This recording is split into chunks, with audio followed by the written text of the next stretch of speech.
We have one last part, and this is going to be Terry talking about the good parts of the hive. Yes, very simple. It's called Products of the Hive. We all know the best part is the honey. So, we know that honey's been around for a long time. It's been found in the tombs of the Egyptians. To produce 1 pound of honey, bees need to collect nectar from 2 million flowers. That's a lot.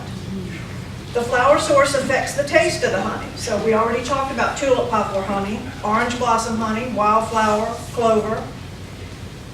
And also it has a different color too, so wherever it comes from. The average American consumes 1 1/4 pounds of honey a year. Of course, beekeepers have more. One tablespoon of honey has 60 calories, no fat, no sodium, no protein, 17 grams of carbohydrates, and 16 grams of sugar. Extracted honey is the most popular, and you probably saw today about the wax cappings where they're taking the honey, or the cappings off to do the honey. The liquid honey is removed from that by centrifugal force in the extractor. I'm sure they told you about that. Then there's comb honey, which is the cap is left on and they just cut it out, and you just eat it that way. Eating raw honey is supposed to help with the allergies. Of course, it's not proven, but we all think that. All right, beeswax is the second most important part of the hive. It is produced from 4 pairs of wax glands on the underside of the abdomen, and the bees are 12 to 14 days old.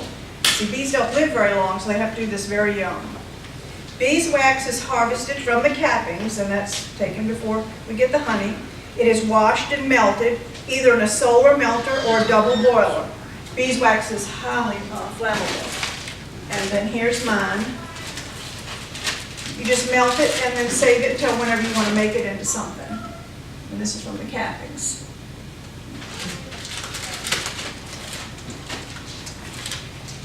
You can also save the burr comb, and that is the comb that they put on the outside, or if the spacing of the frames is too wide apart, then they put burr comb in there, and you can save that and melt it also.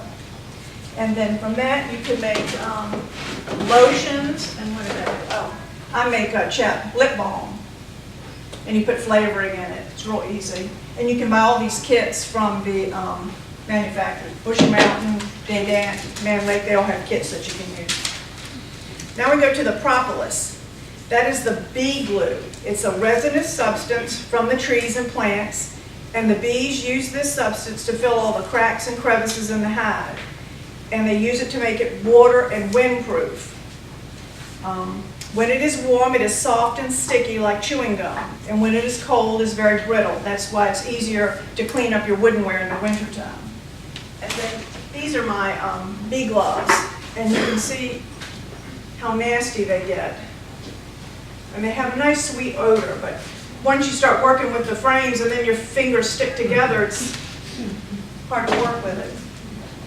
It has antibacterial and antifungal properties and can be used as a homemade treatment for cuts, scrapes, and sore throats.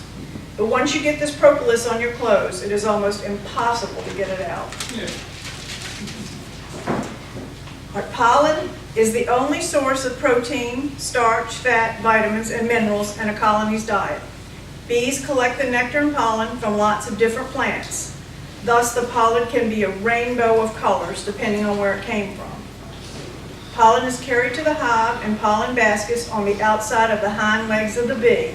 I'm sure you've all seen that in your yard, where these big patches of yellow or red or green are on the bees.